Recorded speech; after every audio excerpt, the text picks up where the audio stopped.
আসসালামু আলাইকুম রহমতুল্লাহি ওয়া বারাকাতুহু। চোর ধরুন, চোরকে শায়েস্তা করুন। চুরির মাল ফেরত পেতে কী আমল করবেন আজকে সম্পূর্ণ কিছু আপনাদেরকে বলে দেবো ইনশাআল্লাহ। আল্লাহ পাক রব্বুল আলামিন পবিত্র কালামুল্লাহ শরীফের মধ্যে 6666 আয়াত নাজিল করে দিয়েছেন।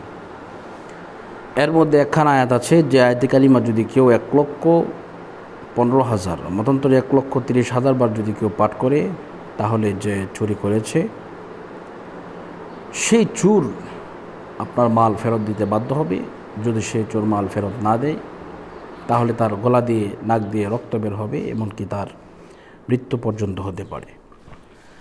এজন্য আসুন আমরা এটা কোন আমল করে আমরা এটা করব, তা হচ্ছে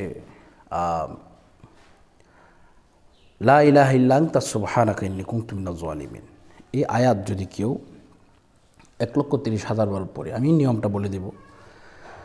তবে এটা একা করার কোনো আমল নয়। আপনি যদি করতে চান, এই আমলটুকু যদি করতে চান, তাহলে অধিক সংখ্যক ফ্যামিলির লোক নিয়ে করতে হবে এবং আপনাকে অবশ্যই পবিত্রতার সহিত বসতে হবে, পবিত্র জায়গায় বসতে হবে।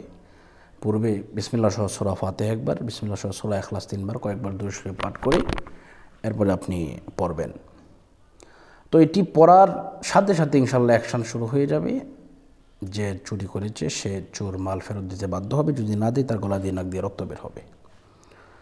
সম্মানিত ভিউয়ার্স, এখন আপনি যদি আপনার লোক না পান, নামাজি লোক যদি না হয়, ইনশাআল্লাহ আমাদেরকে বললে আমরা আমাদের ছাত্রদের মাধ্যমে বলে দিতে সক্ষম হব।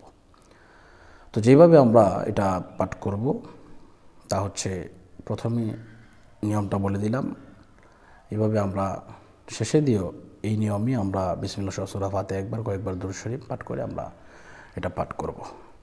তো ইনশাআল্লাহ আমাদের সাথে যোগাযোগ করতে চাইলে আপনারা এই নাম্বারে যোগাযোগ করবেন 01643063744।